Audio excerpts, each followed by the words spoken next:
Hello दोस्तों, क्या हाल है आप सभी के। I am Rahul Arora, part of प्रतियोगिता मंत्ररी। आप सभी के साथ इस वीडियो के अंदर मैं डिस्कस करूंगा मोस्ट इंपॉर्टेंट पॉलिटी एमसीक्यूज। आप इन क्वेश्चंस को प्रैक्टिस कर सकते हैं अगर आप ऑलरेडी एक बार पॉलिटी का कोर्स लगा चुके हैं तो। अगर आप बिल्कुल नए हैं तो इन क्वेश्चंस को आप सीखने के तौर पे देख सकते हैं कि कहाँ कहाँ से एसएससी जो है पॉलिटी के क्वेश्चंस पूछता है, सो दैट जब आप थ्योरी कवर करें तो आप इन क्वेश्चंस को अच्छे से तैयार कर पाए। ठीक है, चलिए शुरू करते हैं। अगर आप इस चैनल पे नए हैं तो आप चैनल को सब्सक्राइब कर लीजिएगा एंड बेल आइकन को प्रेस कर लीजिएगा, सो दैट आने वाली वीडियोस की नोटिफिकेशन आप तक पहुंच जाए और आपकी कोई भी वीडियो जो है आप तक मिस ना हो। पहला सवाल आप सभी के सामने ये रहा। मैं आपको हर सवाल को पढ़ने के समझने के 5 से 10 सेकंड दूंगा, उसके बाद आपको उसका आंसर और एक्सप्लेनेशन बताऊंगा। India is a secular state because in our country, state has no religion, religion has been abolished, state patronizes a particular religion and none of the above. जब भी none of the above question में होता है तो आपको बहुत careful होना होता है कि जो आपका आंसर है it should exactly match with the correct answer, otherwise जरा सा भी कुछ गड़बड़ है तो none of these भी आंसर आपका हो सकता है। करेक्ट आंसर इसका ऑप्शन नंबर 1 है। देखिए, अगर आप हिंदी के क्वेश्चन को देखेंगे तो काफी इजी हो जाएगा। धर्मनिरपेक्ष, इसका मतलब ये है कि स्टेट, दैट इज यहाँ पर स्टेट का मतलब यूपी, बिहार, दिल्ली या हिमाचल नहीं है। स्टेट का मतलब है इंडिया, कंट्री। तो हमारा इंडिया जो है वो कोई पर्टिकुलर रिलीजन को फॉलो नहीं करता। यानी अगर हमारे देश की कोई पोस्ट है, फॉर एग्जांपल प्रेसिडेंट है, तो वो कोई पर्टिकुलर रिलीजन को फॉलो करे ना करे वो उनका पर्सनल अफेयर है। स्टेट दैट इज इंडिया को उससे कोई मतलब नहीं है। जैसे कि मैं कौन सा रिलीजन फॉलो करता हूँ, इसका इंडिया से कोई खास मतलब नहीं है, वो मेरा पर्सनल अफेयर है। यानी सेक्युलर कंट्री ये ऐसी कंट्री होती है जो कहती है कि religion is a personal affair, जिसका पब्लिक से यानी स्टेट से कोई खास कनेक्शन नहीं है। करेक्ट आंसर इसका ऑप्शन नंबर 1 है। India is a secular state because in our country state has no religion. अगला सवाल, वेरी इंपॉर्टेंट क्वेश्चन, बहुत बार पूछा जा चुका है, आगे भी पूछा जाएगा। Which article of the Indian constitution did doctor B R Ambedkar term as the heart and soul of the Indian constitution? Article 14, 19, 15 या फिर 30?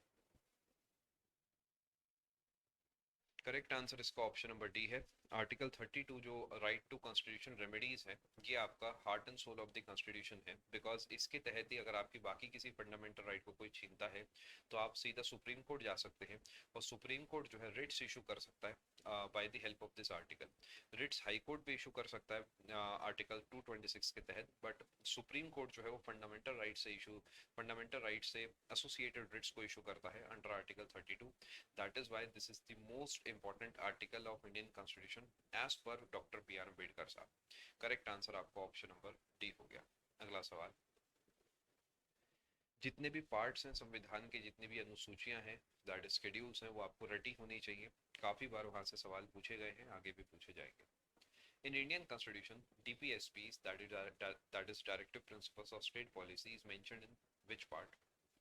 देखिए, पार्ट 1 जो है ये यूनियन को डिफाइन करता है, नहीं होगा। पार्ट 2 जो है वो सिटीजनशिप को डिफाइन करता है, ये भी नहीं होगा।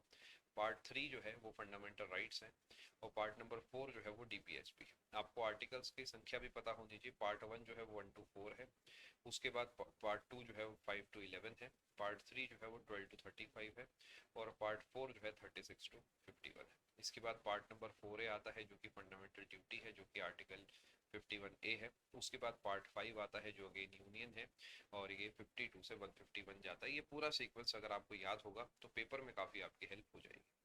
करेक्ट आंसर आपका ऑप्शन नंबर डी है। एक छोटा सा होमवर्क मैं आपको देता हूँ। ये जो डीपीएसपी हमारे संविधान के अंदर है कि हमने कौन से कंट्री के कॉन्स्टिट्यूशन से बोरो करे हैं।